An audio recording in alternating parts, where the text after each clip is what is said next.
10 strange Christmas traditions from the Victorian era. Today, many of us associate December with traditions and festivities that seem like an integral part of Christmas. However, this wasn't always the case. In fact, before the Victorian era, Christmas was only ever really minimally celebrated in Britain and in other English-speaking countries. It wasn't until the reign of Queen Victoria and her German husband, King Albert, that Christmas became the truly festive celebration we recognize today.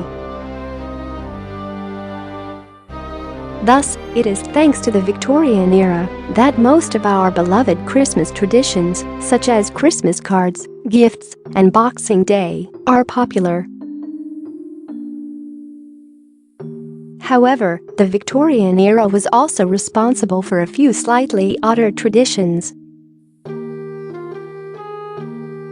Most of them, unfortunately, or in some cases fortunately, did not survive into today. To remember the most interesting of those that did not make the cut, we have compiled a list of the most unusual Christmas customs of yesteryear that are sure to put you in a festive spirit. 10 creepy Christmas cards.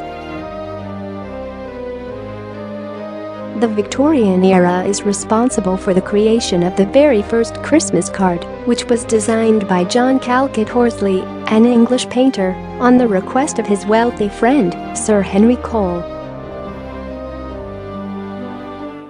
Cole initially came up with the idea for a Christmas card after he realized that he was much too busy to write an individual Christmas greeting to every person among his family, friends, and colleagues.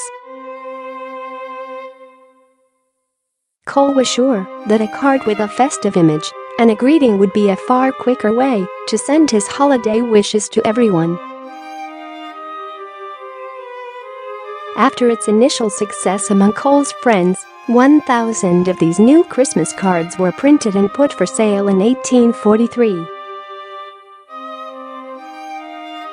However, the Christmas card was not successful at first and was even disapproved by the temperance movement, which feared that the presence of booze in several of the original card designs would encourage drunkenness.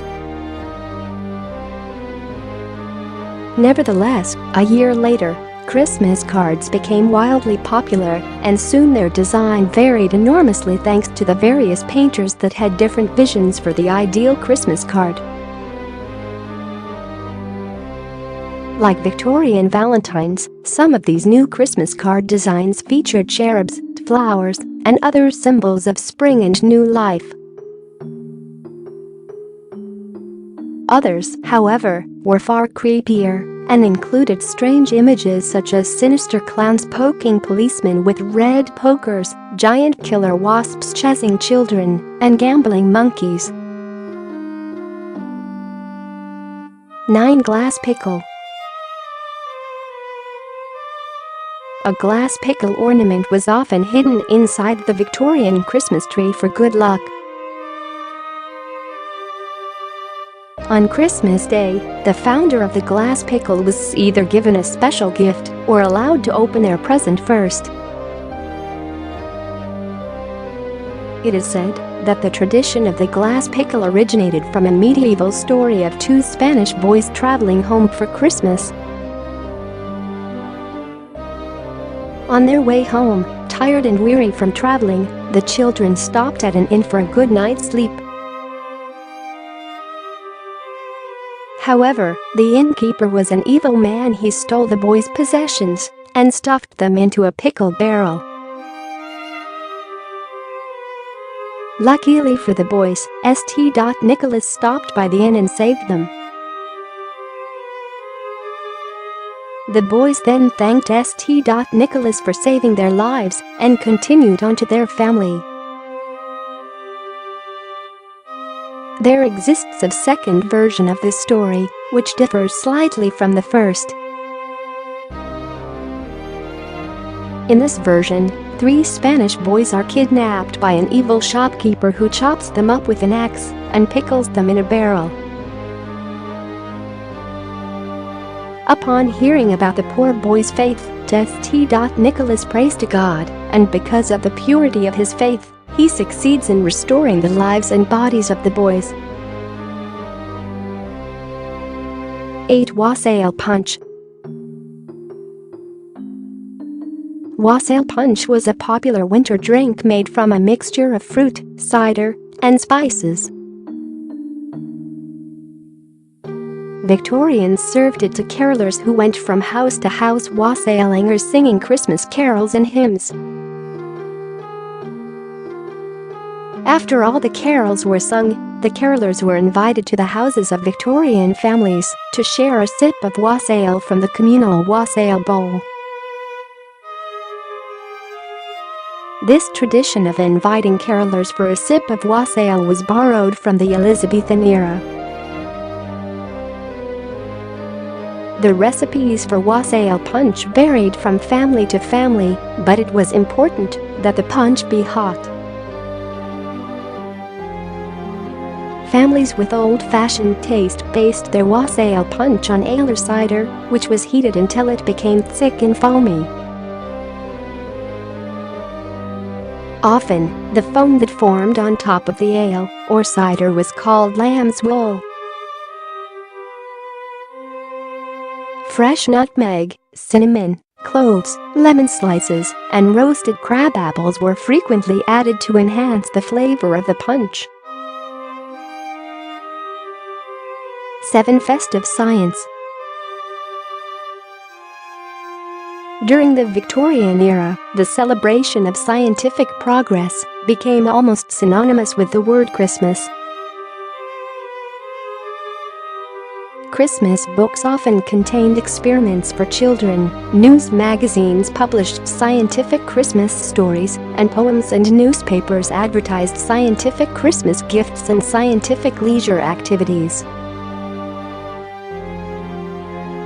In the 1830s, 2 galleries of practical science, the Adelaide Gallery and the Royal Polytechnic Institution, opened their doors to the public. The Adelaide Gallery held various Christmas performances, including festive oratorios that often featured projections of microscopic organisms and other scientific displays. The Royal Polytechnic Institution soon surpassed it in popularity, largely due to John Henry Pepper's contribution toward festive science at the Polytechnic. A scientist and inventor, Pepper turned the Polytechnic into a winter fairy tale.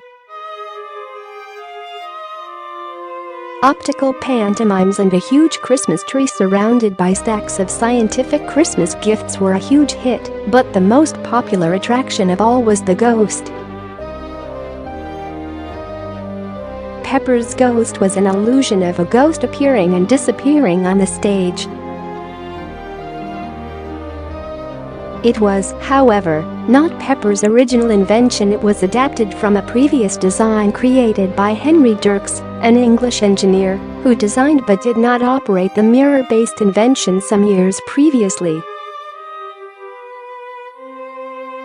The trick of the illusion was to project a concealed actor, who was hiding in a separate room, onto the stage.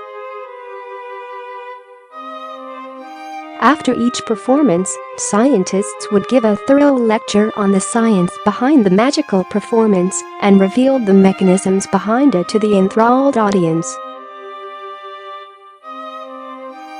6. Parlor games. The Victorians were extremely fond of entertainment and parlor games, and there was no better time for that than Christmas. Parlor games were entertaining, helped pass the time, and cheered not everyone up during times when there was little else to do. At times, however, these games were downright dangerous and reckless. Take Snapdragon, for example. During this game, a bunch of raisins were piled into a bowl with rum, and then the rum was set on fire. The task was to snatch the raisins out of the bowl and eat them while they were still ablaze. Simpler games that are still played today included charades and change seats.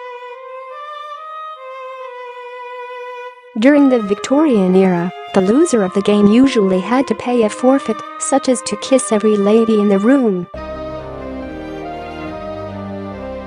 Often, this forfeit seemed very agreeable to gentlemen, but to their disappointment, a lady frequently accompanied them around the room and did all the kissing on their behalf. Other inventive forfeits included uttering half a dozen compliments to a lady without using the letter L, or making like a Grecian statue and allowing others to put your limbs into positions of their choosing. Forfeits for ladies were similar and often included kissing as well.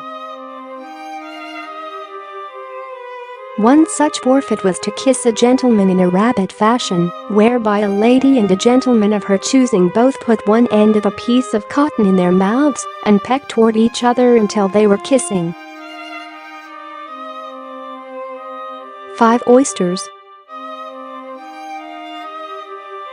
The type of meat served to the table by Victorians largely depended on the wealth and location of the family. While the wealthy chose beef and turkey, especially for occasions such as Christmas, the poor were not able to afford such expensive meat and instead had to settle for something less extravagant, such as geese.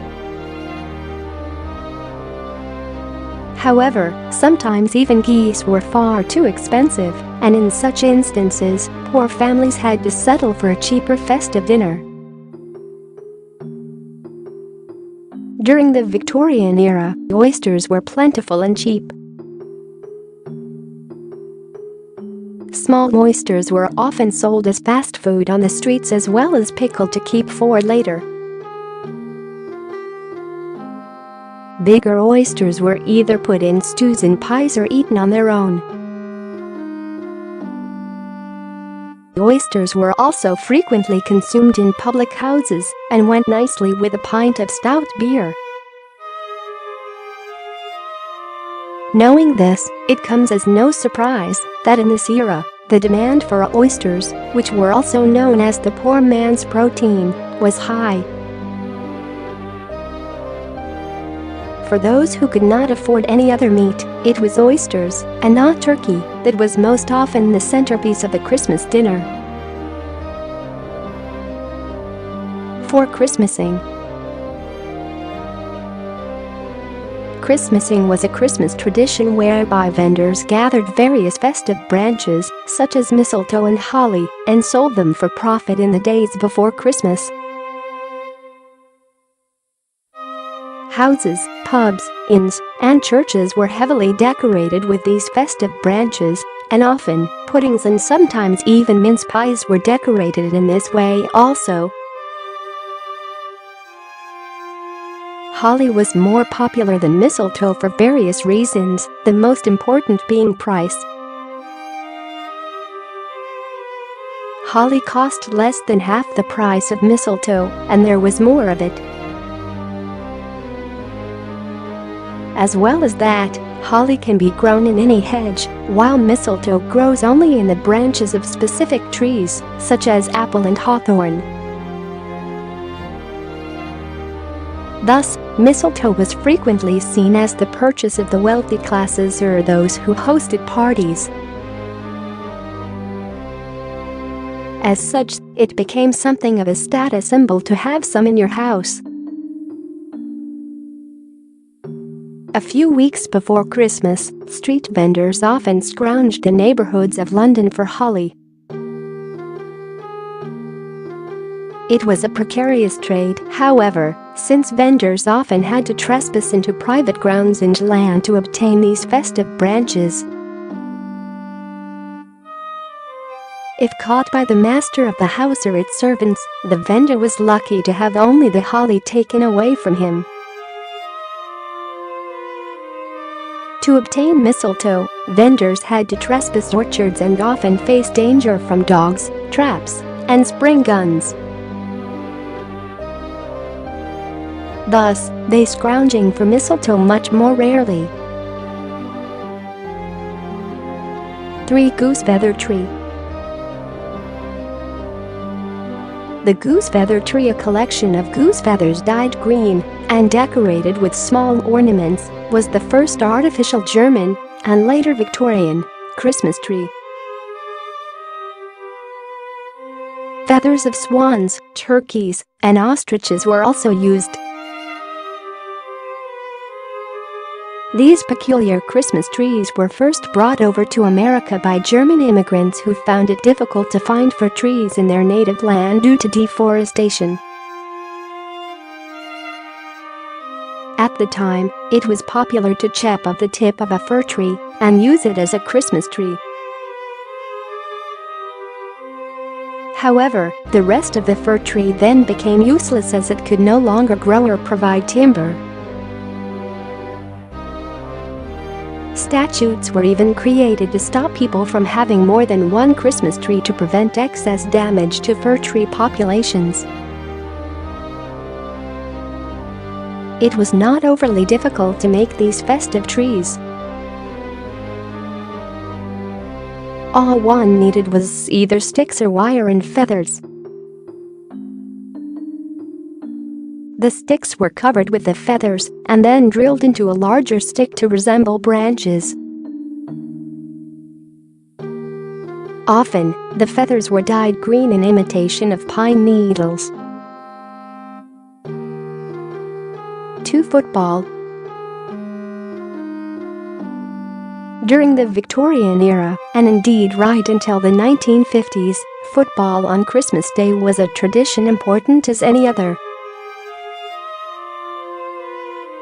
In an era when entertainment options were few, football frequently resulted in fans postponing their Christmas roast dinner to attend a match. Important matches were often played both on Christmas Day and Boxing Day. In 1888, for example, Everton played 2 matches on Christmas Day, attracting about 2,000 people, a large crowd for the time. Their match on Boxing Day was less exciting. It was a draw and resulted in a lower turnout, but then again, it was played in a shower of hailstones. The very first Football League match played on Christmas Day was in 1889 between Preston North End and Aston Villa. Both teams were incredibly strong, and 9,000 people came to watch the match. When football leagues grew, fans started traveling longer distances to view Christmas Day matches. Fortunately, there was no public transport shutdown, and thus people could follow football leagues without difficulty. Later, when televised matches were introduced, this tradition was largely abandoned. 1. Goose clubs.